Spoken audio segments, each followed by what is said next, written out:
that direction. I think we've been there for a long time. And once we understand at least the possibility, and if not the likelihood, of this kind of a situation where the CIA, I don't think that's the right name for it. I think the deep state is probably a better name, because we're talking about something which is not codified. It doesn't really have a name. It's a network.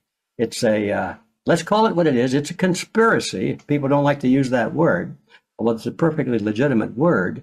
And it's international in scope. And the same group are working for this global power structure that they already have in place.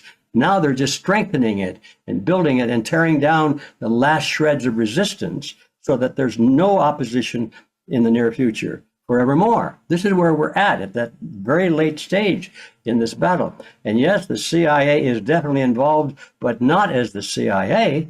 It's involved as this deep state mechanism, this hidden force, this globalist group of people. And they're international. It's not one nation against another nation anymore. They like to pitch one nation against another so that people can get into wars. Wars are what they want. Wars are, they destroy everything of value that exists, and people become desperate.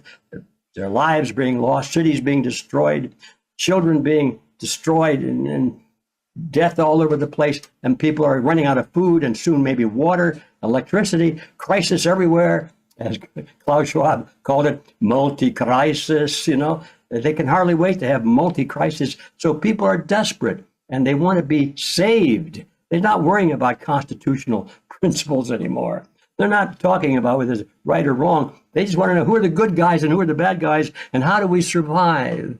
And to heck with the Constitution. And under those conditions, they've got us because they can propose anything, a new Federal Reserve System, a new way of government, maybe a non-government at all, but maybe a corporate structure or some new thing called technocracy or some new blend of power principles. And we'll buy into it because it's going to save us, you see.